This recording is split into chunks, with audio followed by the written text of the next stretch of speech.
اکثر خواتین سے سننے میں آیا ہے کہ میں نے صبح اٹھ کے درود شریف 1000 دفعہ پڑھا، سبحان اللہ و بحمدہ 2000 دفعہ پڑھا، اللہ اکبر 5000 دفعہ پڑھا، لا الہ 7000 دفعہ پڑھا، اور وہ بتاتی ہیں کہ میری روٹین ہے کہ میں ڈیلی 1000 تسبیح کی کرتی ہوں، 1000 دفعہ درود شریف پڑھتی ہوں، 1000 دفعہ لا الہ پڑھتی ہوں، اور اس طرح سبحان اللہ و بحمدہ کی 500 تسبیحیں کرتی ہوں۔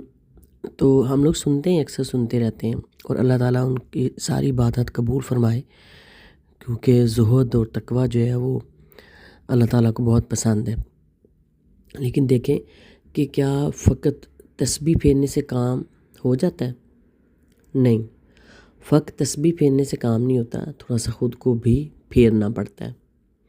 ہم اکثر زبان سے اللہ کو یاد تو کر رہے ہوتے ہیں، مگر ہمارے دل، ہماری عادتیں اور رویے وہی رہتے ہیں۔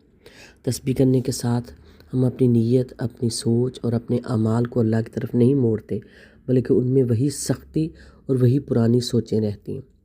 تسبیح کا اصل مقصد صرف گنتی نہیں ہے، بلکہ دل کی تبدیلی ہے، نیت کی پاکیزگی ہے اور اعمال کی اصلاح ہے۔ نیت کی جو پاکیزگی ہے نا، سب سے پہلے اس کو دیکھیں کہ آپ کے دل کے اندر کسی دوسرے کے لیے کہیں بغض، حسد، کینہ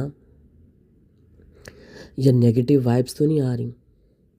اور اگر تسبیح پھیرنے کے باوجود بھی 1000 دفعہ کلمہ شریف پڑھنے کے باوجود اور آیت کریمہ کو 1.25 لاکھ دفعہ پڑھنے کے باوجود اگر ہماری زبان تیز ہے، دل سخت ہے، نیتیں خود غرض ہیں اور رویے منفی ہیں، تو یہ عبادت نہیں ہے، یہ صرف عادت ہے۔ اللہ کو ہمارے الفاظ نہیں چاہیے، اللہ کو ہمارے دل کی سچائی چاہیے، اس لیے دل کو بھی اللہ کی طرف موڑیں۔ سورۃ رعد کی آیت نمبر 11 ہے نا کہ اللہ تعالیٰ کسی قوم کی حالت نہیں بدلتا جب تک وہ خود اپنی حالت نہیں بدلتے۔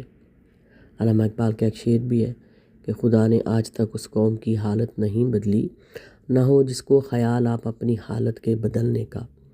تسبیحات تو ہماری قوم میں بہت لوگ کر رہے ہیں، اور اسپیشلی خواتین بہت تسبیحات پڑھتی ہیں، لیکن آئیں صرف تسبیح پھیرنے کو کافی نہ سمجھیں، بلکہ خود کی اصلاح پر بھی زور دیں۔